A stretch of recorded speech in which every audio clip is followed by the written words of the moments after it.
남자친구가 1년 만에 처음으로 자기 엄마를 소개해줬어요. 저희 약혼 얘기를 하려고요. 그런데 그 식사 자리 뭔가 이상했습니다. 박성우와 1년 연애 끝에 그가 드디어 어머니를 설득해 저와 식사 자리를 마련했어요. 약혼을 상의하자는 명목이었죠. 장소는 성우의 어머니, 김미란 여사가 직접 고른 곳이었어요. 보기에도 꽤나 고급스러운 한정식 집이었죠. 방 안에는 커다란 어항이 놓여 있었고 금빛 잉어 몇 마리가 그 안에서 유유히 헤엄치고 있었습니다. 김미란 여사는 보라색 원피스를 차려입고 머리는 곱게 파마를 한 모습이었어요. 자리에 앉자마자 메뉴판을 들고 훑어보며 입을 열었죠. 여기는 신선로가 그렇게 맛있다던데 구절판도 먹어봐야지. 귀한 거니까. 저는 옆에 앉아 물잔만 만지작거리며 어색하게 웃었습니다. 성우가 제 허벅지를 툭 치며 눈짓을 보냈어요. 신경 쓰지 말라는 뜻이었죠. 사실 저희 집 주방 이모님이 매일 끓여주시는 보양식에 비하면 아무것도 아니었지만 지금의 저는 평범한 집안의 하유정이니까요. 그저 웃으며 말할 수밖에 없었습니다. 어머님께서 주문하세요. 전 다 잘 먹어요. 잘 먹는다고 많이 먹으면 안 돼. 김미란 여사가 메뉴판을 내려놓고 저를 힐끗 쳐다봤습니다. 여자애는 기름진 거 너무 먹으면 나중에 애 낳기 힘들어. 저는 하마터면 손에 든 컵을 놓칠 뻔했습니다. 요즘 세상에 아직도 저런 말을 하는 사람이 있다니. 성우가 얼른 분위기를 수습했습니다. 엄마, 유정이 아직 어린데 그런 말씀을 왜 하세요? 그때 직원이 들어와 밑반찬을 놓기 시작했습니다. 아직 메인 요리가 나오기도 전인데 김미란 여사가 갑자기 창밖을 가리키며 눈을 빛냈습니다. 어머나, 맞은편에 있는 한복 가게가 세일하나 봐. 나 잠깐 구경 좀 하고 올게. 너희 먼저 먹고 있어. 성우가 자리에서 일어나며 말했습니다. 엄마, 제가 같이 가드릴게요. 아냐. 그녀는 손을 내저으며 가방을 들고 밖으로 나갔습니다. 금방 갔다 올 테니 둘이 얘기하고 있어. 문이 닫히고 방 안에 성우와 저 단둘이 남게 되자 그가 제 손을 잡으며 다정하게 웃었습니다. 유정아, 우리 엄마 원래 저러셔. 마음에 담아두지 마. 사실은 너 엄청 마음에 들어하셔. 그래요? 저는 손을 빼고 주전자를 들어 차를 따랐습니다. 난 잘 모르겠는데 진짜야. 그가 다가와 제게 입을 맞추려 했습니다. 약혼하고 빨리 결혼해서 튼튼한 아들 하나 낳아들이면 아마 널 보살처럼 모실걸. 마음이 편치 않았습니다. 제가 성우와 사귄 건 그가 집안 배경이나 따지는 다른 남자들과는 다르다고 생각했기 때문인데 어쩌다 그도 저런 말을 하게 된 걸까요? 그때 직원이 문을 열고 들어와 음식을 내려놓았습니다. 20대 초반으로 보이는 앳된 아가씨였죠. 가슴에는 미나라고 적힌 명찰이 달려 있었습니다. 그녀는 도미찜 한 접시를 식탁에 내려놓으며 제 눈치를 살피더니 이내 고개를 푹 숙였습니다. 제가 고맙습니다라고 말했지만 그녀는 아무 말 없이 돌아서려다 문 앞에서 잠시 멈춰섰습니다. 문 밖을 한번 살피더니 그녀는 빠른 걸음으로 제게 다가와 목소리를 낮춰 속삭였습니다. 저기요, 이 결혼 다시 생각해 보세요. 빨리 도망치세요. 저는 순간 제 귀를 의심했습니다. 네, 뭐라고요? 성우도 미간을 찌푸렸습니다. 아니, 이 직원이 무슨 말을 하는 거야? 미나 씨는 얼굴이 새빨개져서 식판을 꽉 쥐었습니다. 전 정말 좋은 뜻으로 아까 밖에서 손님 시어머니 되실 분이 통화하는 걸 들었어요. 아드님 회사에 투자해줄 배경 좋은 집안의 아가씨를 찾아야 한다고요. 그리고 손님은 너무 순진해서 결혼 후에 휘어잡기 좋다는 말도 했어요. 무슨 헛소리야. 성우가 벌떡 일어섰습니다. 목소리까지 변했죠. 우리가 돈 내고 밥 먹으러 와서 당신 헛소리나 들으려고 온 줄 알아? 매니저 불러. 미나 씨는 겁을 먹고 뒤로 물러서며 눈시울이 붉어졌습니다. 제가 한 말 전부 사실이에요.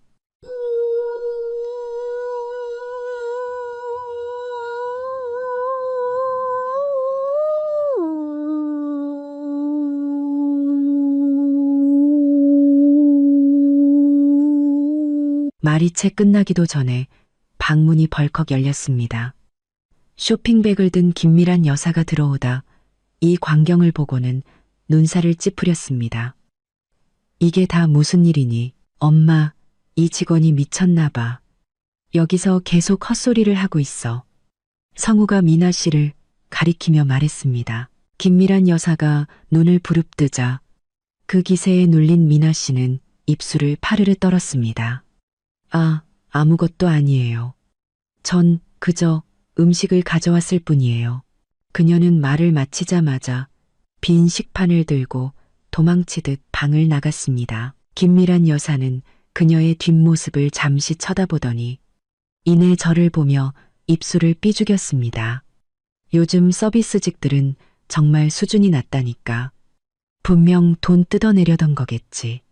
성우야, 신경 쓰지 말고 밥 먹자. 성우는 자리에 앉아 제게 생선살을 발라주었습니다.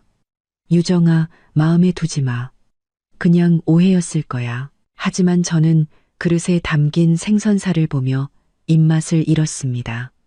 방금 미나 씨의 모습은 거짓말을 하는 것 같지 않았어요. 게다가 김미란 여사가 돌아온 타이밍도 너무 절묘했죠. 어머님, 아까 한복 구경하셨어요?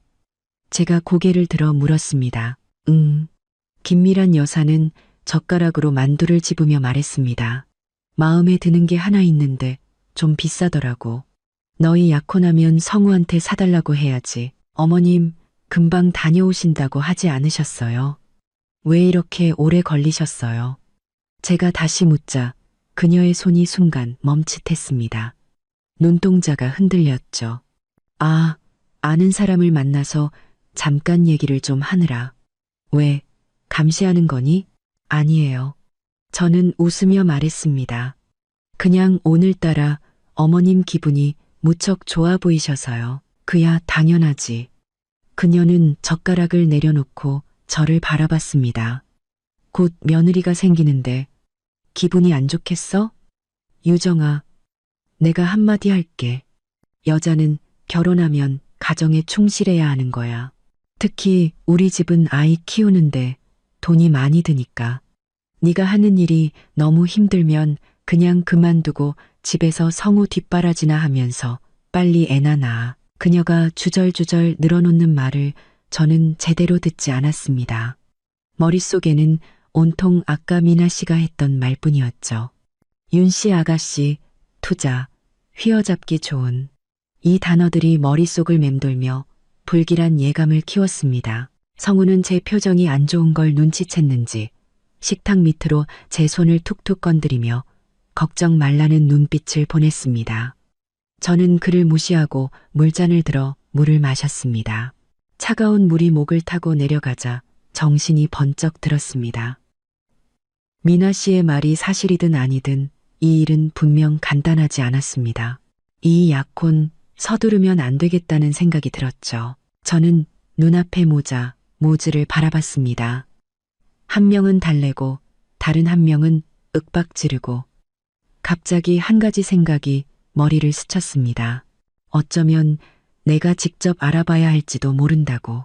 결혼은 평생이 걸린 문제니까 아무것도 모른 채 불길 속으로 뛰어들 수는 없었습니다. 그날 식사는 맛을 느낄 수 없었습니다. 김미란 여사는 결혼 후에 얌전히 지내라는 말을 몇 번이나 더 했고 성우는 내내 그 말에 맞장구를 쳤습니다. 저는 별다른 대꾸 없이 눈앞의 나물만 깨작거렸습니다. 계산을 할 때 김미란 여사는 지갑을 꺼내 한참을 세더니 결국 성우가 카드를 꺼내 들었습니다. 그녀는 한술 더 떠 투덜거렸죠. 요즘 물가가 너무 비싸. 이 한 끼 식사비면 우리 집 일주일 식비는 되겠네. 저는 속으로 코웃음을 쳤습니다. 아까는 비싼 요리를 시킬 땐 언제고 식당을 나와 성우가 저를 집에 데려다 주겠다고 하자 김미란 여사가 손을 저었습니다. 너희 젊은이들끼리 데이트나 해. 난 택시 타고 가면 돼. 그녀는 의미심장한 눈빛으로 성우를 쳐다봤습니다. 차에 올라타자 성우가 제 손을 잡았습니다. 유정아, 아까 그 직원 말 진짜로 믿는 거 아니지? 우리 엄마 그런 분 아니야. 알아. 저는 손을 빼고 안전벨트를 맸습니다. 회사에 데려다 줘. 아직 할 일이 좀 남았어. 이렇게 늦게 무슨 회사야? 그가 미간을 찌푸렸습니다. 내일 하면 안 돼? 안 돼. 급한 일이야. 빨리 운전이나 해. 저는 창밖을 보며 말했습니다. 차가 출발하고 얼마 지나지 않아 저는 뒤를 돌아봤습니다. 김미란 여사는 택시를 잡지 않고 길가에 서서 누군가와 통화를 하고 있었습니다. 그 표정은 결코 아는 사람과 안부를 묻는 얼굴이 아니었죠. 저는 휴대폰을 꺼내 최 실장님의 번호를 찾아 메시지를 보냈습니다. 윤 씨 성을 가진 사람 좀 알아봐 주세요.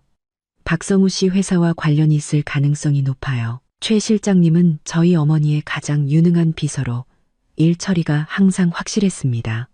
메시지를 보내고 의자에 몸을 기댄 채 저는 마음을 굳혔습니다. 만약 미나 씨의 말이 사실이라면 이 박성훈의 가족 정말 보통이 아니었습니다. 하지만 감히 나 하유정을 상대로 사기를 치려 하다니 아직 멀었죠. 두고 봐, 도대체 무슨 꿍꿍이인지 내가 다 밝혀내고 말 테니까. 회사 건물 앞에 도착하자 성우가 따라 올라오려는 것을 제가 막았습니다. 정말 괜찮아. 나 혼자 올라갈게. 금방 끝나. 저는 안전벨트를 풀고 차문을 열었습니다. 그럼 밑에서 기다릴게. 그가 걱정스러운 눈빛으로 저를 바라봤습니다. 기다리지 마. 나 이따가 택시 타고 갈 거야. 저는 차문을 닫고 그에게 더 말할 기회를 주지 않은 채 회사 건물로 들어갔습니다. 사무실로 가지 않고 곧장 옥상 휴게실로 향했죠. 그곳은 어머니께서 저를 위해 특별히 마련해 주신 공간으로 평소에는 아무도 오지 않아 조용했습니다. 자리에 앉은 지 얼마 되지 않아 최 실장님에게서 메시지가 도착했습니다. 찾았습니다. 윤하라. 방식무역 사장의 딸로 최근 박성우 씨와 자주 만난 것으로 확인됩니다. 지난주에는 함께 비즈니스 파티에도 참석했습니다. 비즈니스 파티라는 네 글자를 보며 저는 화면을 손가락으로 톡톡 쳤습니다. 박성우는 지난주에 지방으로 출장을 간다고 했었는데 결국 다른 여자와 파티에 참석했던 거군요. 가슴이 답답해져 왔습니다. 휴대폰을 꺼내 성우와의 대화 기록을 다시 훑어봤습니다. 그가 보냈던 사랑해, 우리 결혼하면 같은 말들이 유난히 비수처럼 느껴졌습니다. 멍하니 있는데 휴대폰이 울렸습니다. 어머니였습니다. 유정아, 어디니? 어머니의 목소리 너머로 시끄러운 배경음이 들리는 걸 보니 파티에 계신 듯 했습니다. 회사에요. 그 박성우라는 애랑 같이 있는 거니? 어머니의 목소리에는 걱정이 묻어났습니다. 내가 몇 번이나 말했니? 그 녀석 믿을 만한 애 아니라고. 엄마, 저도 알아요. 저는 어머니의 말을 끊었습니다. 마침 그 얘기 하려고 했어요. 저는 식당에서 있었던 일, 직원의 경고와 김미란 여사의 이상한 행동까지 전부 말씀드렸습니다. 어머니는 잠시 침묵하시더니 입을 열었습니다. 그럴 줄 알았다. 그 집안 뭔가 이상했어. 지난번에 최 실장 시켜서 알아봤는데 박성우 회사 자금줄은 이미 오래전에 끊겼고 사채까지 끌어다 쓰고 있더구나. 너한테 접근한 것도 분명 꿍꿍이가 있을 거야. 저도 그렇게 생각해요. 하지만 아직 확실한 증거가 없어서 이대로 끝낼 수는 없어요. 어떻게 하고 싶은데 엄마가 도와줄게. 조금 더 지켜보려고요. 만약 정말 저를 속이려 한 거라면 반드시 대가를 치르게 할 거예요. 전화를 끊고 저는 심호흡을 했습니다. 마음속으로 계획을 세웠죠. 다음 날 저는 일부러 늦게 출근했습니다. 박성우의 회사 건물 아래에 있는 카페를 지나칠 때 예상대로 그의 차가 길가에 세워져 있었습니다. 저는 아는 척하지 않고 마스크를 쓴 채 창가 자리에 앉았습니다. 10분도 채 되지 않아 김미란 여사가 건물에서 나와 손에 서류 봉투를 든 채 성우의 차에 올라탔습니다. 두 사람은 차 안에서 한참 동안 이야기를 나눴고 김미란 여사는 흥분한 듯 차 시트를 손으로 내리치기도 했습니다. 잠시 후 하얀 원피스를 입은 여자가 그들 쪽으로 걸어왔습니다. 키가 크고 긴 머리를 한 세련된 모습이었죠. 그녀가 차창을 두드리자 성우는 황급히 내려 그녀를 위해 조수석 문을 열어주었습니다. 저는 몰래 휴대폰을 꺼내 그 장면을 몇 장 찍었습니다. 여자의 옆모습이 낯이 익었습니다. 최 실장님이 보내준 사진 속의 유나라였죠. 세 사람은 차 안에서 다시 한참을 이야기하더니 결국 김미란 여사와 유나라가 함께 내려 옆에 있는 백화점으로 들어갔습니다. 성우는 차를 몰고 떠났는데 방향을 보니 저희 회사 쪽으로 가는 듯 했습니다. 저는 차갑게 웃으며 계산을 하고 그들의 뒤를 쫓았습니다. 백화점 안에서 김미란 여사는 유나라와 함께 보석을 고르며 환하게 웃고 있었습니다. 모르는 사람이 보면 영락없는 모녀 사이 같았죠. 유나라가 다이아몬드 목걸이를 들어 목에 걸고 거울을 보자 김미란 여사가 옆에서 칭찬을 늘어놓았습니다. 정말 예쁘다. 피부가 하얘서 더 잘 어울리네. 우리 성우는 정말 보는 눈도 없지. 너처럼 좋은 애를 두고 하필 그 하유정이라는 애를 좋아하다니. 어머님, 그렇게 말씀 마세요. 유나라가 애교 섞인 목소리로 말했습니다. 성우 씨 마음속엔 아직 제가 있는걸요. 그리고 그 하유정이라는 애는 딱 봐도 평범한 애잖아요. 어떻게 저랑 비교가 되겠어요? 성우 씨가 걔랑 헤어지고 나면 우리는 그 뒤의 말은 잘 들리지 않았습니다. 그들이 피팅룸으로 들어갔기 때문이죠. 저는 숨어서 그들을 기다렸습니다. 마음속에서 분노가 치밀어 올랐습니다. 역시 그 직원의 말이 모두 사실이었군요. 이 모자는 정말 저를 바보로 알고 있었습니다. 30분쯤 지나자 두 사람은 양손 가득 쇼핑백을 들고 나왔습니다. 김미란 여사는 유나라에게 붉은 봉투를 건네며 말했습니다. 이건 내가 주는 작은 성이야. 너랑 성우일이 잘 되면 더 좋은 거 해줄게. 유나라는 웃으며 봉투를 받았습니다. 감사해요, 어머님. 그럼 하유정 씨는요? 걱정 마. 김미란 여사가 그녀의 손을 토닥였습니다. 나한테 다 방법이 있어. 걔는 순진에 빠져서 대충 둘러대면 알아서 물러날 거야. 걔가 떠나면 너는 바로 성우랑 결혼해서 애부터 낳아. 우리 집안은 이제 너만 믿는다. 두 사람은 웃으며 자리를 떴고 구석에 숨어있던 저를 발견하지 못했습니다. 저는 휴대폰을 쥔 손에 힘을 주었습니다. 손가락 마디가 하얗게 질릴 정도였죠. 그들은 단순히 성우와 저를 헤어지게 하려는 것뿐만 아니라 유나라를 이용해 아이까지 낳게 할 셈이었습니다. 정말 대단한 계획이었습니다. 회사로 돌아오자 예상대로 박성우가 건물 아래에서 저를 기다리고 있었습니다. 손에는 장미 꽃다발까지 들고 있었죠. 유정아, 왜 이렇게 늦게 왔어? 한참 기다렸잖아. 그가 웃으며 다가와 제 손을 잡으려 했습니다. 저는 한 걸음 뒤로 물러서며 그의 꽃을 받지 않았습니다. 몸이 좀 안 좋아서 올라가서 좀 쉬어야겠어. 어디가 안 좋은데? 그가 미간을 찌푸렸습니다. 병원 가볼까? 아니, 괜찮아. 어제 잠을 좀 설쳐서 그런가 봐. 근데 오전에 어디 갔었어? 전화했는데 안 받던데. 그의 눈빛이 순간 흔들렸습니다. 아, 고객 만나고 있었어. 휴대폰은 무음으로 해놔서. 왜? 보고 싶었어. 아니, 그냥 저는 그를 바라봤습니다. 갑자기 그가 너무 낯설게 느껴졌습니다. 나 먼저 올라갈게. 저는 뒤돌아 건물 안으로 들어갔습니다.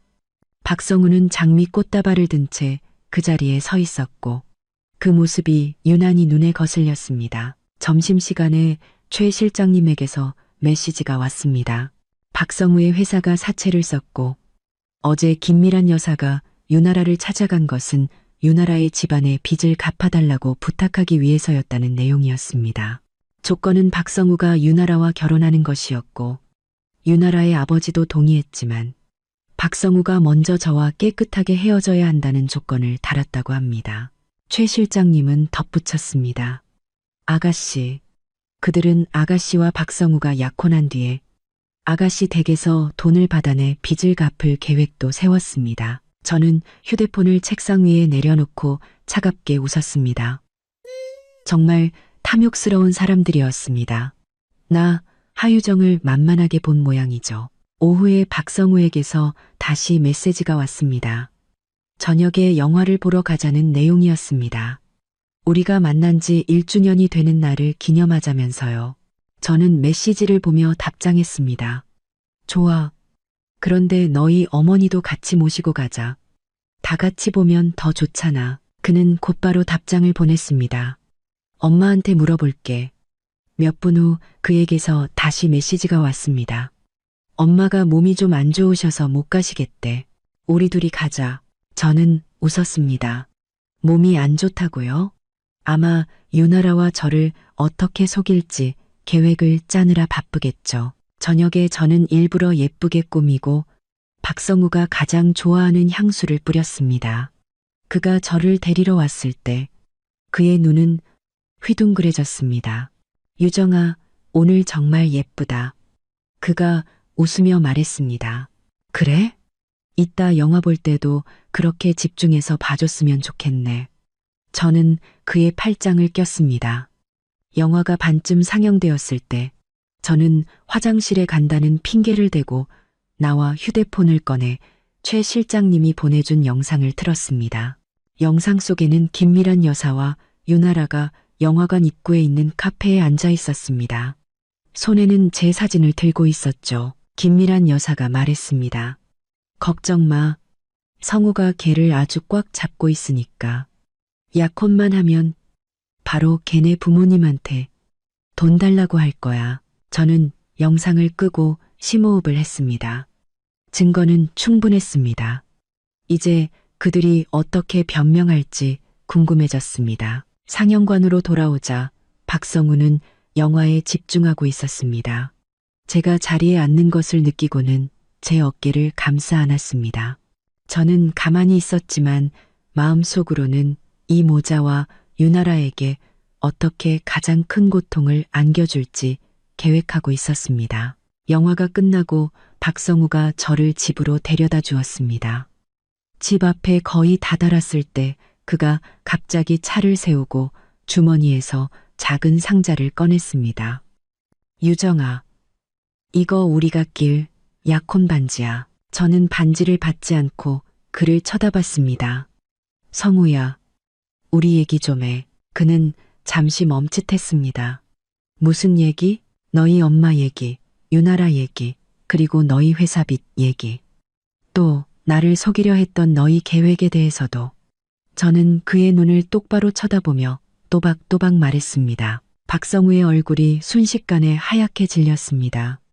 손에 들고 있던 상자가 바닥으로 떨어졌고 반지가 굴러나와 가로등 불빛 아래에서 차갑게 빛났습니다. 반지는 바닥에서 두어 바퀴 돌다가 제 발치에 멈춰섰습니다. 박성우의 얼굴은 가로등 그림자보다 더 창백했습니다. 그는 반지를 주우려 허리를 숙였지만 손은 계속해서 떨렸습니다. 유정아, 너 누구한테 들은 거야? 그의 목소리는 거의 들리지 않았고 그는 감히 고개를 들어 저를 쳐다보지 못했습니다. 누가 말했는지는 중요하지 않아. 저는 반걸음 뒤로 물러서며 거리를 두었습니다. 난 그냥 그게 사실인지 알고 싶을 뿐이야. 아니야, 절대 아니야. 그가 벌떡 일어나 반지를 제 손에 쥐어주려 했습니다. 오해야, 전부 다 오해야. 유나라는 그냥 우리 엄마 친구 딸이고 우린 그냥 친구 사이야. 회사가 좀 어려운 건 맞지만 곧 해결될 거야. 너랑은 아무 상관없어. 상관없다고? 저는 웃으며 가방에서 휴대폰을 꺼내 최 실장님이 보내준 영상을 틀었습니다. 그럼 이건 뭔데? 너희 엄마가 우리 집에서 돈을 받아내야 한다고. 내가 순진해서 휘어잡기 좋다고 말하는 것도 오해야? 영상 속 김미란 여사의 목소리는 아주 선명했습니다. 박성우의 얼굴은 백지장처럼 하얗게 질렸고 입술을 달싹였지만 아무 말도 하지 못했습니다. 우리 엄마는 그냥 해본 소리야. 나이가 드셔서 그래. 나이가 드셔서 그렇다고? 저는 휴대폰을 집어넣었습니다. 나이가 드셔서 유나라에게 용돈 봉투를 주고 같이 보석을 고르러 다니고 우리 집 돈을 어떻게 빼낼지 계획을 세우신다고? 박성우, 내가 3살짜리 어린애인 줄 알아? 그는 이마에 땀이 송골송골 맺힌 채로 제 손목을 잡고 저를 품에 안으려 했습니다. 유정아, 내가 잘못했어. 정말 잘못했어. 한 번만 더 기회를 줘. 내가 엄마한테 바로 말해서 다시는 그런 짓 못하게 할게. 난 너만 사랑해. 너랑만 결혼하고 싶어. 늦었어. 저는 그의 손을 뿌리쳤습니다. 그 충격에 그는 비틀거리며 몇 걸음 물러섰습니다. 박성우, 우리 끝났어. 저는 그 말을 남기고 뒤도 돌아보지 않고 걸었습니다. 등 뒤에서 그의 다급한 외침과 함께 반지가 다시 바닥에 떨어지는 소리가 들렸습니다. 마치 우리의 관계가 산산조각 나는 소리 같았죠. 다음 날 아침 저는 전화벨 소리에 잠에서 깼습니다. 박성우의 아버지 박명원 씨였습니다. 그는 아주 온화한 목소리로 저를 집에 초대하고 싶다고 말했습니다. 김미란 여사가 제게 사과할 기회를 달라는 것이었죠. 유정아, 우리 다 한 가족이 될 사람들인데 오해가 있으면 만나서 풀어야지. 그가 한숨을 쉬며 말했습니다. 미란이가 성격이 좀 급해서 그렇지. 나쁜 사람은 아니야. 아저씨, 저 성우 씨랑 이미 헤어졌어요. 식사는 안 해도 될 것 같아요. 헤어지다니 어떻게 그렇게 쉽게 헤어질 수가 있어. 박명원 씨의 목소리가 갑자기 높아졌습니다.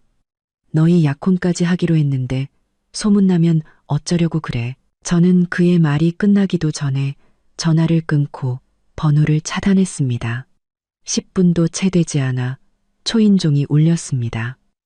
현관문 렌즈로 밖을 보니 김미란 여사가 과일 바구니를 들고 가식적인 미소를 지으며 서 있었습니다. 저는 문을 열지 않고 문 너머로 물었습니다.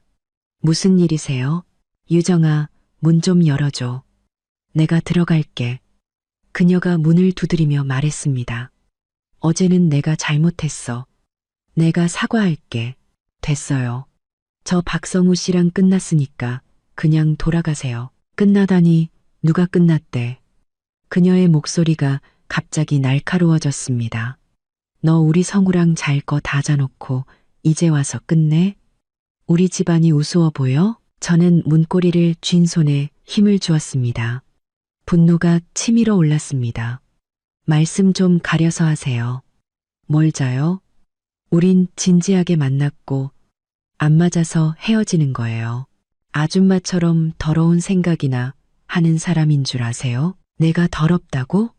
그녀가 문 밖에서 발을 구르며 소리쳤습니다. 내가 보기엔 너야말로 돈 많은 남자 만나서 우리 성우 차버리려는 거겠지. 하유정, 내가 똑똑히 말해두는데 헤어지고 싶으면 위자료로 5천만 원 내놔. 안 그러면 네 회사에 쳐들어가서 네가 얼마나 문란한 여자인지 다 까발릴 거야. 정말 기가 막혔습니다. 저는 차갑게 웃으며 말했습니다. 마음대로 하세요. 가서 사람들한테 다 말하세요. 가서 당신 내 모자가 어떻게 나를 속이려 했는지, 어떻게 나랑 결혼 준비를 하면서 다른 여자랑 바람을 피웠는지. 나한테는 녹음 파일도 있고 영상도 있으니까 누가 더 망신을 당할지 한번 해보자고요. 문 밖이 갑자기 조용해졌습니다. 제 말에 겁을 먹은 모양이었죠. 잠시 후 박성우의 기운 없는 목소리가 들렸습니다. 유정아, 우리 엄마한테 그러지 마. 우리 다시 얘기 좀 하자. 할 얘기 없어. 그리고 너희 엄마 단속이나 잘해. 다시는 나 찾아오지 말라고 해. 안 그러면 가만 안 있을 거야. 그들이 욕설을 내뱉으며 떠나는 소리를 듣고 나서야 저는 안도의 한숨을 내쉬었습니다. 등은 이미 땀으로 축축했습니다. 어머니께 전화를 드리려 휴대폰을 들었는데 박성우의 사촌 동생이라는 여자에게서 메시지가 와 있었습니다. 가족단체 채팅방 캡처 사진이었죠. 그 안에서 그녀는 제가 돈 많은 남자를 만나 박성우를 찾다고 말하고 있었고 다른 친척들은 박씨 집안을 위해 복수해야 한다며 거들고 있었습니다. 저는 그 캡처 사진을 박성우에게 바로 보냈습니다. 이게 네가 말하는 진심이야? 그는 곧바로 답장했습니다. 내가 시킨 거 아니야. 지금 당장 지우라고 할게. 하지만 30분이 지나도 단체 채팅방의 메시지는 그대로였고 오히려 그의 사촌 동생은 제가 사생활이 문란하고 예전에 낙태한 적이 있어서 임신도 못한다는 말까지 퍼뜨리고 있었습니다. 아마 김미란 여사가 시킨 말이겠죠. 저는 그 더러운 글자들을 보며 역겨움을 느꼈습니다. 마침 최 실장님에게서 전화가 걸려왔습니다. 아가씨, 제가 처리할까요? 아니요, 괜찮아요. 저는 심호흡을 했습니다. 그냥 내버려 두세요. 일이 커지면 커질수록 좋으니까요. 오후에 회사에 출근하자마자 저는 동료들에게 둘러싸였습니다. 모두 이상한 눈초리로 저를 쳐다봤죠. 안내 데스크 직원이 제게 몰래 쪽지를 건네주었습니다. 박성우의 사촌 동생이 인쇄해서 회사 곳곳에 붙여놓은 하유정 고발문이었습니다. 내용은 흑백을 뒤바꾼 헛소리뿐이었죠. 저는 그 종이를 구겨 쓰레기통에 던져버리고 허리를 꼿꼿이 편 채 엘리베이터로 향했습니다. 미친 개는 짖으라고 하죠. 어차피 곧 짖지도 못하게 될 테니까요. 자리에 앉자마자 박성우에게서 전화가 빗발쳤습니다. 저는 휴대폰을 꺼버렸습니다. 하지만 30분도 채 되지 않아 안내 데스크에서 곤란한 목소리로 전화가 왔습니다. 하유정 씨, 아래에 박시성을 가진 남자분이 찾아오셨는데 내려오지 않으면 계속 기다리겠다고 하셔서요. 경비원 시켜서 내보내세요. 그게 만약 만나주지 않으면 회사 옥상에서 뛰어내리겠다고 하셔서. 안내 데스크 직원의 목소리는 거의 울먹이고 있었습니다. 저는 미간을 짚으며 한숨을 쉬었습니다. 이 집안 사람들은 정말 떼쓰는 게 유전인가 봅니다. 아래로 내려가자 예상대로 박성우가 로비 소파에 앉아 무릎에 머리를 파묻고 있었습니다. 꽤나 불쌍해 보이는 모습이었죠. 주변 사람들은 그를 보며 수군거렸지만 그는 아랑곳하지 않았습니다. 도대체 원하는 게 뭐야? 제가 그의 앞에 서서 말했습니다. 그가 고개를 들었습니다. 눈은 토끼처럼 빨갛고 수염도 거뭇하게 자라나 있었습니다. 꽤나 초췌한 모습이었죠. 유정아, 한 번만 더 기회를 줘. 제발, 난 이미 내 뜻을 확실히 전했는데 내가 잘못했어. 정말 잘못했어. 그가 제 손을 잡았습니다. 엄마랑도 싸웠고 유나라랑도 깨끗하게 정리했어. 걔네 아빠 투자 안 받아도 돼. 회사 망하면 망하라고 해. 난 아무것도 필요 없어. 너만 있으면 돼. 늦었어, 박성우. 저는 그의 손을 뿌리쳤습니다. 신뢰라는 건 한 번 깨지면 다시 붙일 수 없는 거야. 왜 늦었다는 거야? 그가 벌떡 일어섰습니다. 우리 사이에 쌓아온 시간이 있는데 고작 우리 엄마 말 몇 마디 때문에 말 몇 마디 때문이 아니야. 저는 그를 쳐다봤습니다. 넌 처음부터 날 속였어. 너희 엄마가 나를 속이려는 걸 알면서도, 유나라의 존재를 알면서도 넌 내게 아무 말도 하지 않고 그들과 함께 연극을 했어. 날 뭘로 본 거야? 네가 화낼까봐 그랬어. 그가 변명했습니다. 회사가 안정되면 그때 말하려고 했어. 넌 항상 내 생각만 했지. 저는 그의 말을 끊었습니다. 넌 내가 공짜 현금 인출기가 되어주길 바랐고, 네 회사 빚을 갚아주길 바랐고, 너희 가족을 묵묵히 섬기길 바랐어. 박성우, 넌 너무 이기적이야. 그는 입을 열었지만 아무 말도 하지 못하고 갑자기 바닥에 주저앉아 울기 시작했습니다. 마치 사탕을 빼앗긴 아이처럼요. 주변의 사람들이 점점 더 많이 모여들었고 휴대폰 카메라 셔터 소리가 여기저기서 들렸습니다. 일어나. 저는 미간을 찌푸렸습니다. 여기서 창피하게 굴지 마. 싫어. 그가 제 다리를 붙잡았습니다. 네가 용서해주지 않으면 안 일어날 거야. 정말이지. 지긋지긋했습니다. 경비원을 부르려는데 휴대폰이 울렸습니다. 이선우 씨였습니다. 그는 저희 회사와 협력하는 건축가로 어제 막 만났던 사이였죠. 하유정 씨, 혹시 잠깐 내려와 주실 수 있나요? 회사 아래인데 리조트 설계 도면에 문제가 좀 있어서 상의하고 싶어서요. 저 지금 아래에 있어요. 어디세요? 로비 입구요. 아, 보이네요. 고개를 들자 이선우 씨가 회전문 옆에 서 있었습니다. 회색 트렌치 코트를 입고 손에는 서류철을 들고 있었죠. 그는 차분한 눈빛으로 이쪽을 바라보고 있었습니다. 그가 다가와 자연스럽게 제 옆에 서서 박성우에게 말했습니다. 선생님, 여성을 이렇게 괴롭히는 건 좀 보기 안 좋네요. 박성우가 그를 노려봤습니다. 당신 뭔데 참견이야? 저는 하유정 씨 동료입니다. 이선우 씨의 목소리는 차분했지만 거부할 수 없는 힘이 있었습니다. 하유정 씨는 이미 뜻을 확실히 전한 것 같은데 이렇게 하시면 더 반감만 살 뿐입니다. 박성우가 계속 떼를 쓰려 하자 이선우 씨가 허리를 숙여 제 다리에서 그의 손을 떼어냈습니다.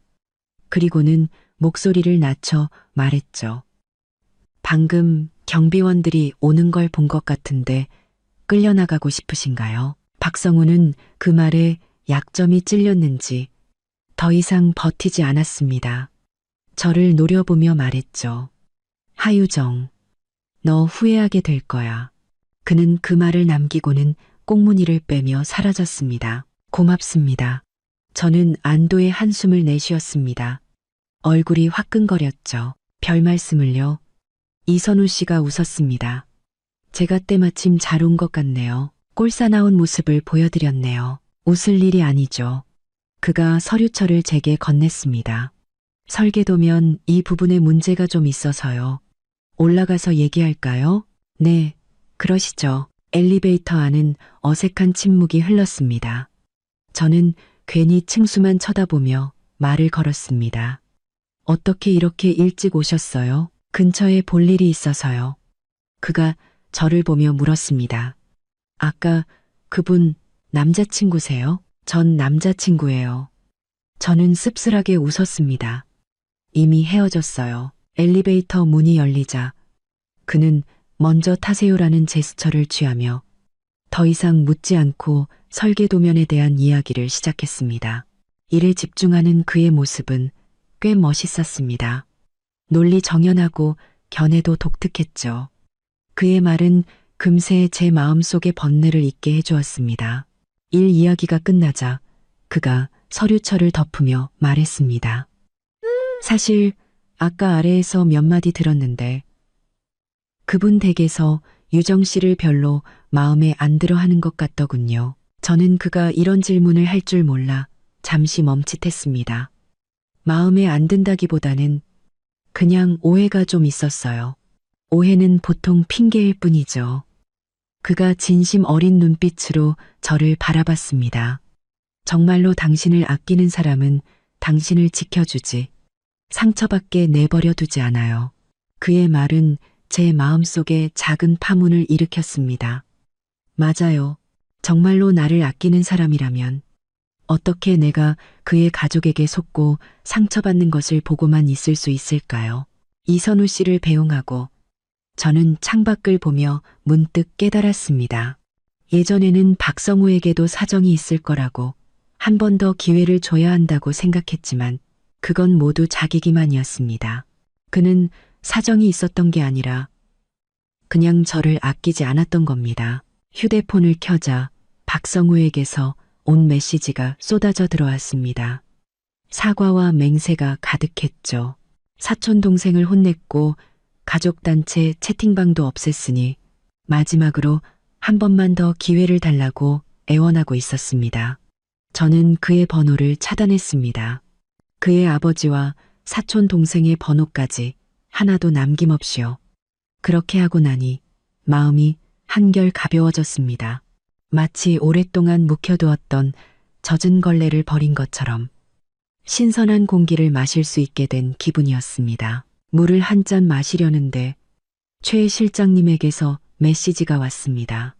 아가씨, 김미란 여사가 유나라를 데리고 아가씨 회사로 갔습니다. 따지러 간다고 합니다. 저는 메시지를 보고 웃었습니다. 따진다고요? 아마 또 때를 쓰려는 거겠죠. 마침 저도 아직 놀이가 끝나지 않았는데 잘 됐네요. 저는 최 실장님에게 답장을 보냈습니다. 올라오라고 하세요. 그리고 우리가 준비한 선물도 같이 가져오시고요. 이제 이 연극도 클라이맥스로 가야죠. 최 실장님에게 메시지를 보낸 지 2분도 채 되지 않아 안내 데스크에서 다시 전화가 걸려왔습니다. 아까보다 더 긴장한 목소리였죠. 하유정 씨, 아래에 그 두 분이 이미 올라오셨어요. 경비원들이 막지 못해서 지금 사무실 쪽으로 오고 계세요. 알았어요. 저는 손에 들고 있던 서류를 내려놓고 찻잔을 들어 차를 한 모금 마셨습니다. 따뜻한 차가 목을 타고 내려가자 들떴던 마음이 조금 가라앉았습니다. 찻잔을 내려놓자마자 사무실 문이 쾅 소리를 내며 열렸습니다. 김미란 여사가 앞장서서 들어왔고 그 뒤를 유나라가 눈물을 글썽이며 따라 들어왔습니다. 두 사람의 모습은 극명한 대조를 이루었죠. 하유정, 이 여우 같은 년. 김미란 여사는 들어오자마자 제 코앞까지 다가와 소리쳤습니다. 침이 제 얼굴에 튈 정도였죠. 우리 성우가 너한테 뭘 그렇게 잘못했는데 다른 놈이랑 바람을 피워? 저는 책상 위 티슈를 뽑아 얼굴을 닦으며 차가운 눈빛으로 그녀를 쳐다봤습니다. 김미란 여사님, 말씀은 증거를 가지고 하셔야죠. 제가 다른 남자랑 바람을 피웠다고요? 증거 있으세요? 김미란 여사는 마치 세상에서 가장 웃긴 농담을 들은 것처럼 소리쳤습니다. 그녀는 방금 제 사무실을 나간 이선우 씨의 뒷모습을 가리켰습니다. 방금 그 남자 아니야? 너희 둘이 로비에서 껴안고 난리도 아니더만. 다른 사람들이 다 장님인 줄 알아? 김미란 여사 뒤에 서 있던 유나라가 때를 맞춰 입을 열었습니다. 그녀의 목소리는 바람만 불어도 쓰러질 듯 가냘팠습니다. 유정 씨, 저를 싫어하는 건 알겠지만 그렇다고 이런 식으로 성우 씨랑 헤어지려고 하면 안 되죠. 성우 씨는 저를 사랑해요. 유정 씨가 이렇게 하면 그 사람만 더 힘들어진다고요. 사랑한다고? 저는 믿을 수 없다는 듯 웃음을 터뜨렸습니다. 유나라 씨, 뭔가 착각하고 있는 것 같은데 박성우는 어제만 해도 제 앞에서 무릎 꿇고 다시 만나달라고 빌었어요. 어떻게 하루 만에 사랑하는 사람이 당신으로 바뀔 수가 있죠? 그의 마음은 돌이라도 돼서 그렇게 쉽게 변하는 건가요? 제 말에 유나라의 얼굴이 하얗게 질렸습니다. 그녀의 눈에서는 눈물이 쉴 새 없이 흘러내렸습니다. 거짓말. 성우 씨는 당신을 그냥 동생처럼 생각했을 뿐이야. 그 사람이 사랑하는 건 항상 나였어. 아, 그래요? 저는 눈썹을 치켜 올리며 서랍에서 휴대폰을 꺼내 녹음 파일을 틀었습니다. 어제 박성우가 제 집 아래에서 다시 만나달라고 애원할 때 녹음한 것이었죠. 그의 목소리가 휴대폰에서 선명하게 흘러나왔습니다. 유정아, 난 너만 사랑해. 유나라랑은 아무 사이도 아니야. 제발 한 번만 더 기회를 줘. 응? 녹음이 끝나자 사무실은 정적에 휩싸였습니다. 유나라의 얼굴은 새하얗게 질렸고 입술을 파르르 떨며 아무 말도 하지 못했습니다. 김미란 여사의 표정도 굳어 있었습니다. 제가 녹음을 했을 줄은 몰랐던 모양이죠. 한참 후에야 정신을 차린 김미란 여사가 제 휴대폰을 낚아채 바닥에 던지려 했습니다. 저는 이미 예상하고 있었기에 재빨리 손을 거두었습니다. 그녀는 허공을 휘젓다가 비틀거리며 넘어질 뻔했습니다. 네가 감히 날 속여? 김미란 여사가 분을 이기지 못하고 소리쳤습니다. 하유정, 내가 똑똑히 말해두는데 네가 무슨 짓을 하든 성우는 우리 집으로 돌아와서 아라랑 결혼할 거야. 결혼? 저는 차갑게 웃었습니다. 남의 관계나 망치는 제3자가 감히 박성우랑 결혼할 자격이 있다고 생각해요? 헛소리 마. 난 제3자가 아니야. 유나라가 소리쳤습니다. 네가 먼저 성우 씨의 소중함을 몰라봤잖아. 그래서 내가 그 사람 옆에 있어 준 거야. 내가 소중함을 몰라봤다고? 저는 사진 한 뭉치를 책상 위에 던졌습니다. 그럼 이건 뭔데? 너랑 박성우가 호텔 앞에서 껴안고 레스토랑에서 애정행각 벌이는 것도 내가 소중함을 몰라봐서 그런 거야? 사진 속에는 유나라와 박성우가 다정하게 있는 모습이 선명하게 담겨 있었습니다. 유나라의 얼굴에서 핏기가 완전히 가셨습니다. 그녀는 얼굴을 감싸준 채 울음을 터뜨렸습니다. 김미란 여사는 그 사진들을 보고 분노에 몸을 떨었습니다. 네가 감히 우리를 미행해? 하유정, 너 정말 무서운 애구나. 무섭다고요? 저는 자리에서 일어나 그녀를 내려다봤습니다. 당신 내 모자의 계략에 비하면 이건 아무것도 아니죠. 나랑 결혼 준비를 하면서 유나라랑 바람 피우고 우리 집 돈까지 빼돌리려 했던 당신들이야말로 진짜 무서운 사람들이지. 우린 그런 적 없어. 김미란 여사가 끝까지 우겼습니다. 다 오해야, 오해. 저는 최 실장님이 가져다 준 박성우 회사 부채 명세서를 꺼내 들었습니다. 그럼 이건요. 박성우 회사가 이렇게 많은 빚을 졌는데 우리 집에서 갚아주길 바랐던 것도 오해인가요? 김미란 여사는 부채 명세서를 보고 눈이 휘둥그레졌습니다. 믿을 수 없다는 표정이었죠. 그녀는 입을 열었지만 아무 말도 하지 못했습니다. 바로 그때 사무실 문이 다시 열리고 박성우가 헐떡이며 들어왔습니다. 그는 사무실 안의 광경을 보고 당황했습니다. 엄마, 아라야, 너희가 왜 여기에? 성우야, 잘 왔다. 김미란 여사가 구세주라도 만난 듯 박성우의 팔을 잡았습니다. 어서 이 여우 같은 년한테 말해줘. 네가 사랑하는 건 나라고 얘랑 결혼할 거라고. 박성우는 저와 유나라를 번갈아 쳐다보며 어쩔 줄 몰라 했습니다. 엄마, 제발 그만해. 집에 가서 얘기하자. 싫어. 오늘 여기서 확실히 해야겠어. 넌 도대체 누굴 선택할 거야? 박성우의 시선은 결국 유나라에게 향했습니다. 그는 이를 악물고 결심한 듯 말했습니다. 유정아, 미안해. 내가 사랑하는 사람은 알아야. 우리 그냥 그만하자. 그 말을 들었을 때 제 마음속에는 조금의 슬픔도 없었습니다. 오히려 홀가분했죠. 저는 박성우를 쳐다보며 담담하게 말했습니다. 알았어. 김미란 여사와 유나라는 박성우의 말을 듣고 의기양양한 미소를 지었습니다. 자신들이 이겼다고 생각했겠죠. 하지만 그건 제 계획의 일부일 뿐이었습니다. 박성우는 그 말을 끝으로 김미란 여사와 유나라를 데리고 나가려 했습니다. 제가 그들을 막아섰습니다. 잠깐, 아직 얘기 안 끝났어. 나를 속이려 했던 걸 그냥 이렇게 넘어가려고?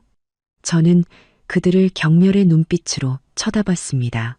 박성우, 내 회사 빚은 나랑 아무 상관없으니까 다시는 내 돈 넘보지 마. 그리고 너희가 내 뒤에서 했던 그 더러운 말들로 내가 입은 피해 하나하나 다 계산해서 갚게 해줄게. 네가 뭘 어쩔 건데? 김미란 여사가 허세를 부렸습니다. 우린 너 하나도 안 무서워. 안 무섭다고요. 저는 웃으며 휴대폰을 들어 최 실장님에게 전화를 걸었습니다. 최 실장님, 그 서류들 좀 가져다 주세요. 얼마 지나지 않아 최 실장님이 서류 봉투를 들고 들어왔습니다. 아가씨, 다 준비됐습니다. 저는 서류 봉투를 열어 그 안에 서류들을 책상 위에 하나씩 펼쳐 놓았습니다. 박성우 회사의 탈세 증거와 김미란 여사와 유나라가 저를 속이려 모의했던 대화 기록이었죠. 박성우, 김미란, 유나라는 그 서류들을 보고 얼굴이 굳어졌습니다. 박성우는 주먹을 꽉 쥐었고 손가락 마디가 하얗게 질렸습니다. 하유정, 네가 감히 우리를 조사해? 조사? 저는 차갑게 웃었습니다. 너희가 먼저 날 속이지 않았다면 내가 이렇게까지 했을까? 이건 다 너희가 자초한 일이야. 이 서류들로 뭘 어쩔 셈이야. 김미란 여사의 목소리가 떨렸습니다. 그녀는 이 서류들이 공개되면 박성우가 끝장이라는 것을 알고 있었죠. 뭘 어쩌긴요. 저는 그들을 쳐다봤습니다. 간단해요. 공개적으로 저한테 사과하고 제가 입은 손해를 배상하든지 아니면 제가 이 서류들을 관계기관에 넘겨서 법대로 처리하게 하든지 둘 중 하나를 선택하세요. 우리가 왜 너한테 사과해야 하는데? 김미란 여사가 끝까지 버텼습니다. 네가 먼저 성우랑 아라 사이를 갈라놓았잖아. 내가 갈라놓았다고요? 저는 기가 막혀 웃었습니다. 그들의 관계는 처음부터 배신과 거짓으로 시작된 거였어요. 내가 그걸 망쳤다고 한들 뭐가 문제죠? 유나라가 갑자기 바닥에 무릎을 꿇고 제 바짓가랑이를 붙잡았습니다. 유정 씨, 제발 저희 좀 봐주세요. 저희가 잘못했어요. 다시는 안 그럴게요. 저는 그녀의 손을 뿌리쳤습니다. 이제 와서 잘못했다고? 너무 늦었잖아. 박성우도 다가와 부드러운 목소리로 말했습니다. 유정아, 내가 잘못했어. 이번 한 번만 용서해주라. 우리가 공개적으로 사과하고 손해도 다 배상할게. 저는 그들의 모습을 보며 조금의 동정심도 느끼지 못했습니다. 이번에 그들을 용서하면 그들은 분명 더 악랄하게 저를 괴롭힐 것이라는 걸 알고 있었기 때문이죠. 사과와 배상은 당연히 해야지. 하지만 그걸로는 부족해. 박성우, 넌 유나라랑 관계를 끊고 너희가 먼저 나를 배신했다고 공개적으로 발표해야 해. 뭐라고? 박성우와 유나라가 동시에 소리쳤습니다. 제가 그런 요구를 할 줄은 몰랐던 모양이죠. 싫어. 유나라가 소리쳤습니다. 나랑 성우 씨는 진심으로 사랑하는 사이라고. 우린 헤어질 수 없어. 진심으로 사랑한다고? 저는 그녀를 쳐다봤습니다. 정말로 사랑했다면 남을 배신하는 짓은 하지 않았겠지. 이제 와서 그런 말 해봤자 소용없어. 박성우는 미간을 찌푸린 채 깊은 생각에 잠겼습니다. 제 요구를 들어주지 않으면 어떤 결과가 닥칠지 알고 있었지만 유나라와 헤어지는 것은 아쉬워하는 눈치였습니다. 한참 후에야 그가 고개를 들고 단호하게 말했습니다. 알았어, 그렇게 할게. 유나라는 믿을 수 없다는 듯 박성우를 쳐다봤습니다. 성우 씨, 어떻게 나한테 이럴 수 있어? 박성우는 그녀의 시선을 피했고 김미란 여사도 한숨을 쉬며 아무 말도 하지 않았습니다. 좋아. 저는 만족스럽게 고개를 끄덕였습니다. 3일의 시간을 주지. 3일 뒤에도 당신들의 사과와 배상을 받지 못하면 이 서류들은 관계기관 책상 위에 올라가게 될 거야. 저는 그 말을 끝으로 의자에 앉아 더 이상 그들을 쳐다보지 않았습니다. 박성우는 김미란 여사와 유나라를 데리고 꽁무니를 빼며 사무실을 나갔습니다. 그들의 뒷모습을 보며 저는 조금의 성취감도 느끼지 못했습니다. 오히려 피곤함이 몰려왔죠. 이 지긋지긋한 연극도 이제 곧 끝이 나겠네요. 최 실장님이 걱정스러운 눈빛으로 저를 바라봤습니다. 아가씨, 괜찮으세요? 괜찮아요. 저는 웃으며 말했습니다. 최 실장님, 고마워요. 별 말씀을요. 그럼 이제 어떻게 할까요? 그들의 사과와 배상을 기다려야죠. 만약 딴짓을 하려거든 가만두지 않을 거예요. 최 실장님은 고개를 끄덕이고 사무실을 나갔습니다. 사무실은 다시 조용해졌습니다.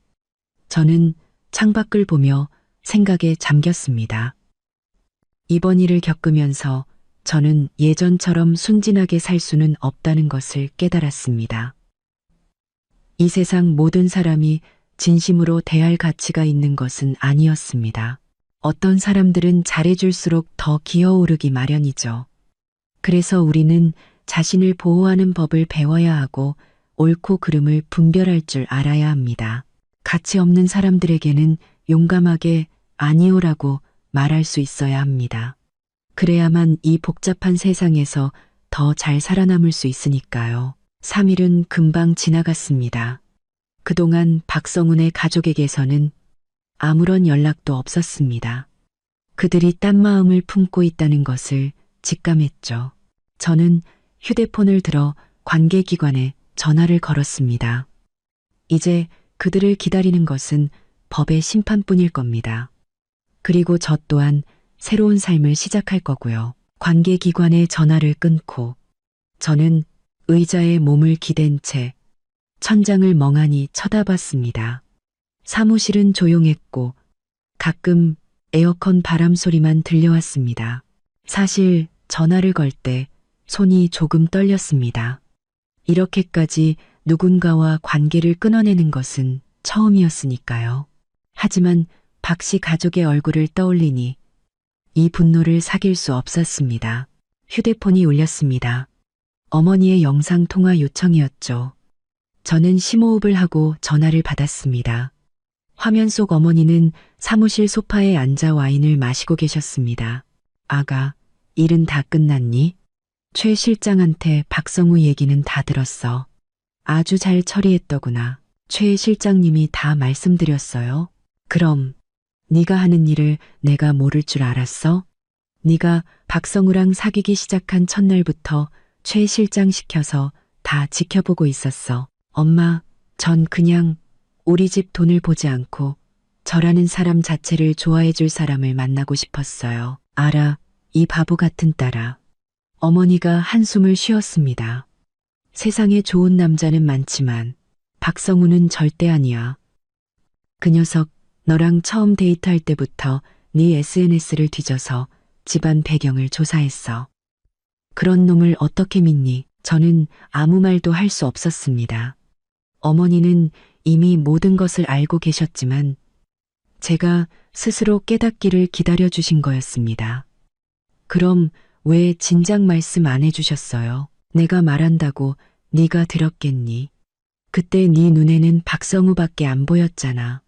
넘어져 봐야 아픈 줄 알고 나쁜 놈을 만나봐야 좋은 남자가 어떤 사람인지 알게 되는 거야. 어머니의 말씀은 틀린 게 하나도 없었습니다.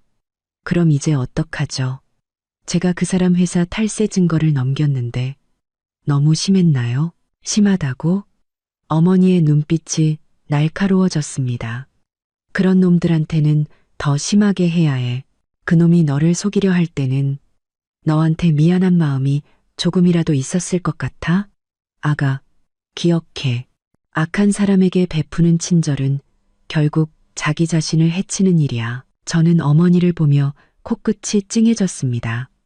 예전에는 어머니가 너무 엄격하다고 생각했지만 이제와 보니 어머니는 자신만의 방식으로 저를 보호하고 계셨던 겁니다. 알겠어요. 엄마, 알면 됐어. 저녁은 집에 와서 먹을 거지? 김이모가 네가 좋아하는 갈비찜 해놨어. 네, 지금 바로 갈게요. 영상을 끊고 저는 서둘러 퇴근 준비를 했습니다. 회사 건물을 나서자 이선우 씨가 길가에 서서 누군가를 기다리는 듯한 모습이 보였습니다. 제가 다가가 인사를 건네자 그가 뒤돌아보며 웃었습니다. 하유정 씨, 퇴근하시는군요. 네. 선우 씨도 이제 막일이 끝나셨나 봐요. 네. 마침 식사 시간인데 혹시 시간 괜찮으시면 저녁이라도 같이 할까요? 어제 일에 대한 감사 표시로요. 아니에요. 제가 감사해야죠. 하지만 저녁은 좀 어려울 것 같아요. 엄마가 집에서 기다리셔서요. 아, 그러시군요. 그가 아쉬운 표정을 짓다가 이내 다시 웃었습니다. 그럼 다음에 제가 꼭 한번 대접하겠습니다. 네, 좋아요. 그가 차를 타고 떠나는 모습을 보며 제 마음이 따뜻해졌습니다. 세상 모든 남자가 박성우처럼 계산적인 것은 아니었습니다. 집으로 가는 길에 최 실장님에게서 메시지가 왔습니다. 박성우의 회사는 이미 관계기관의 조사를 받고 있으며 계좌도 동결되었다는 내용이었습니다. 박성우는 현재 경찰서에서 조사를 받고 있고 김미란 여사와 윤아라는 경찰서 앞에서 박성우를 만나게 해달라며 소란을 피우다 제지당했다고 합니다. 저는 그 메시지에 답장하지 않았습니다. 모두 그들이 자초한 일이었습니다. 집에 도착하자 맛있는 갈비찜 냄새가 저를 반겼습니다. 식탁에서 어머니는 박성우에 대한 이야기는 한마디도 꺼내지 않으시고 회사 프로젝트와 다음 주 프랑스 출장에 대한 이야기만 하셨습니다. 프랑스요? 거긴 왜요? 와이너리 시찰하러 가야지. 우리 그룹에서 와인 사업 시작하려는 거 몰랐어? 마침 잘 됐네. 너도 기분 전환도 할 겸 이모님 댁 아들도 한번 만나보고 와. 파리에서 건축가로 일하는데 아주 괜찮은 청년이야. 엄마, 또 선이에요? 선은 무슨, 그냥 한번 만나보라는 거지. 사람 많이 만나서 나쁠 거 뭐 있니? 어머니가 저를 위해 하시는 말씀이라는 걸 알기에 저는 더 이상 반박하지 않았습니다. 식사 후 어머니는 저를 서재로 부르시더니 서류 한 뭉치를 건네주셨습니다. 박성우 회사에 대한 최신 정보였습니다. 탈세뿐만 아니라 계약 사기 혐의까지 추가되어 박성우는 몇 년형을 살게 될 것 같다고 합니다. 윤아란의 회사도 박성우의 보증을 서준 것 때문에 연대 책임을 지게 되어 파산 직전에 이르렀다고 합니다. 이건 최 실장님이 하신 거예요? 그래. 어머니가 의자에 몸을 기댔습니다. 박성우한테 돈 떼인 사람 중에 내 이모님 친구분들도 몇 분 계시더구나. 난 그냥 그분들한테 증거를 넘겨줬을 뿐이야. 저는 어머니를 보며 무섭다는 생각과 함께 감사한 마음이 들었습니다. 어머니는 항상 제가 보지 못하는 곳에서 저를 위해 모든 장애물을 치워주고 계셨습니다. 엄마, 고맙습니다. 나한테 고맙긴. 그런데 김미란 그 여자는 보통이 아니니 앞으로도 조심해야 할 거야. 무슨 일 있으면 바로 나나 최 실장한테 전화하고. 네, 알겠어요. 그날 밤 저는 침대에 누워 박성우 회사에 대한 뉴스를 검색했습니다. 댓글창은 그를 비난하는 글로 가득했습니다. 저는 휴대폰을 끄고 눈을 감았습니다. 마음속에는 복수심보다는 모든 것이 끝났다는 안도감만 남았습니다. 진정한 사랑을 시험해 보려다 시작된 이 소동은 이렇게 막을 내렸습니다. 과정은 힘들었지만 후회는 없습니다. 적어도 저는 진정한 사랑은 신분을 숨기거나 자신을 희생할 필요가 없다는 것을 깨달았으니까요. 앞으로는 나 자신을 더 사랑하며 잘 살아갈 겁니다. 사랑은 자연스럽게 찾아오겠죠. 어쩌면 바로 다음 모퉁이에서 그 사람을 만나게 될지도 모르니까요. 어머니의 예상대로 박성우가 구치소에 수감된 지 3일째 되던 날, 김미란 여사가 박명원 씨와 박성우의 사촌 동생을 데리고 저희 회사 아래로 찾아왔습니다. 이번에는 안으로 들어오지 않고 로비 입구에서 하유정은 사기꾼, 내 아들을 돌려내라고 적힌 피켓을 들고 시위를 벌였습니다. 김미란 여사는 바닥에 주저앉아 통곡했고 박명원 씨는 한숨만 쉬었으며 사촌 동생은 휴대폰으로 그 장면을 촬영하며 인터넷에 퍼뜨려달라고 소리쳤습니다. 그 소란에 저는 중요한 화상회의에 집중할 수 없었습니다. 결국 최 실장님을 불러 상황을 처리해달라고 부탁했습니다. 창밖으로 보니 최 실장님이 저희 집 경호원 4명을 데리고 그들 앞에 섰습니다. 경호원들은 아무 말 없이 그들을 쳐다보기만 했는데도 주변에 모여들었던 구경꾼들은 슬금슬금 흩어지기 시작했습니다. 최 실장님이 김미란 여사에게 무언가 말하자 그녀의 울음소리가 뚝 그쳤습니다. 그녀는 믿을 수 없다는 듯 최 실장님을 쳐다보며 소리쳤습니다. 거짓말, 걔는 그냥 평범한 애라고. 최 실장님은 그녀를 무시하고 경호원들에게 눈짓을 보냈습니다. 경호원들이 다가서자 김미란 여사는 겁을 먹고 뒷걸음질 쳤습니다. 최 실장님은 휴대폰을 꺼내 녹음 파일을 틀었습니다. 며칠 전 김미란 여사가 유나라와 나누었던 대화였죠.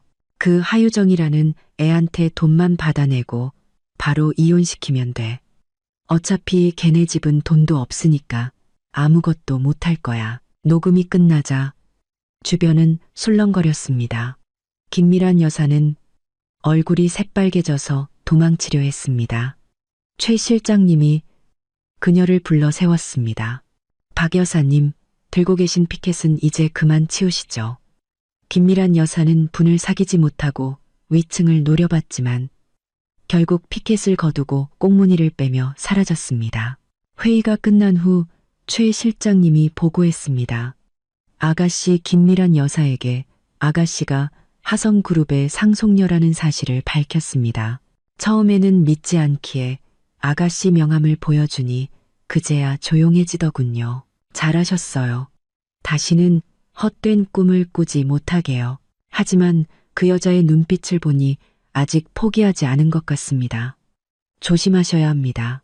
알겠어요. 오후에 이선우 씨에게서 메시지가 왔습니다. 아래층 소란은 해결되었냐고 묻는 내용이었습니다. 저는 괜찮다고 답장하며 고마움을 전했습니다. 그는 곧바로 저녁 식사를 제안했고 저는 어머니의 조언을 떠올리며 그의 제안을 수락했습니다. 그날 저녁 우리는 새로 생긴 일식집에서 즐거운 시간을 보냈습니다. 그는 박성우에 대해 꼬치꼬치 묻지 않고 과거는 과거일 뿐 앞으로가 중요하다고 말해주었습니다. 그의 배려 깊은 말에 저는 그에게 더 큰 호감을 느끼게 되었습니다. 집으로 돌아오는 길에 그가 말했습니다. 유정 씨, 처음 봤을 때부터 당신은 다른 사람들과는 다르다고 생각했어요. 당신이 누구든 어떤 배경을 가졌든 그냥 당신과 함께 있는 것이 편안하고 좋습니다. 그의 말에 제 심장이 두근거렸습니다. 어쩌면 어머니의 말씀처럼 정말로 다음 모퉁이에서 운명의 상대를 만나게 된 것일지도 모릅니다. 박성우의 사건은 금방 재판에 넘어갔고 그는 징역 5년을 선고받았습니다. 유나란의 회사는 완전히 파산했고 그녀의 아버지는 충격으로 쓰러져 병상에 누워있게 되었습니다. 유나란은 빚을 갚기 위해 레스토랑에서 서빙을 하며 힘겹게 살아가고 있다는 소식을 들었습니다. 저는 더 이상 그들의 소식에 귀 기울이지 않았습니다. 저와 이선우 씨의 관계는 순조롭게 발전했습니다. 우리는 함께 전시회를 보고 음악회를 가고 등산을 하며 서로를 더 깊이 알아갔습니다. 그가 제가 하성그룹의 상속녀라는 사실을 알게 된 후에도 그의 태도는 변함이 없었습니다. 어머니는 그를 무척 마음에 들어 하셨습니다. 어느 날 오후 구치소에서 박성우가 저와 통화하고 싶어 한다는 연락이 왔습니다. 고민 끝에 전화를 받자 그의 쉰 목소리가 들려왔습니다. 그는 울며 제게 용서를 구하고 자신을 꺼내달라고 애원했습니다. 제가 거절하자 그는 돌변하여 저를 비난하기 시작했습니다. 제가 처음부터 그의 회사가 어렵다는 것을 알고 그를 비웃기 위해 접근한 것이라고 소리쳤습니다. 저는 그의 말에 더 이상 대꾸할 가치를 느끼지 못하고 전화를 끊었습니다. 그날 저녁 이선우 씨와 식사를 하며 그 일을 털어놓자 그는 그런 사람은 상대할수록 더 기어오른다며 저를 위로해 주었습니다. 그의 따뜻한 말에 제 마음속의 분노는 눈 녹듯 사라졌습니다. 박성훈의 가족은 결국 자신들의 탐욕으로 인해 몰락했습니다. 김미란 여사는 아들에게 버림받고 박명원 씨는 공사장에서 일하다 다리를 다쳤으며 박소문은 온갖 꾸준히 일을 전전하고 있었습니다. 그들의 불행은 모두 자업자득이었습니다. 저와 이선우 씨는 마침내 약혼을 했고 결혼을 준비하고 있습니다. 가끔 박성훈의 가족의 소식을 들을 때면 저는 더 이상 아무런 감정도 느끼지 못합니다. 그저 그들의 이야기를 통해 인생의 교훈을 얻을 뿐입니다. 저는 이제 압니다. 진정한 사랑은 신분이나 배경을 따지지 않는다는 것을요. 그리고 진정한 행복은 나를 사랑해주는 사람을 찾는 것이 아니라 나를 이해하고 존중하며 아껴주는 사람과 함께 평범하지만 따뜻한 일상을 만들어가는 것이라는 것을요. 이선우 씨가 바로 그런 사람입니다. 며칠 전 거리에서 전단지를 돌리고 있는 박소문을 우연히 마주쳤습니다. 그는 저를 보고 황급히 고개를 숙였습니다. 저는 아무 말 없이 이선우 씨의 손을 잡고 그를 지나쳐 갔습니다. 인생은 선택의 연속이고 한 번의 잘못된 선택이 돌이킬 수 없는 결과를 낳을 수도 있다는 것을 저는 그들의 모습을 통해 다시 한번 깨달았습니다. 이제 저는 과거의 상처에서 완전히 벗어나 현재의 행복을 만끽하고 있습니다. 곁에는 저를 아껴주는 가족과 저를 진심으로 사랑해주는 이선우 씨가 있습니다. 그리고 곧 저희의 사랑의 결실인 아이도 태어날 겁니다. 이 모든 행복은 제가 올바른 길을 선택하고 올바른 사람을 만났기 때문에 가능한 것이었습니다. 그러니 여러분도 어떤 어려움에 부딪히더라도 결코 좌절하지 마세요.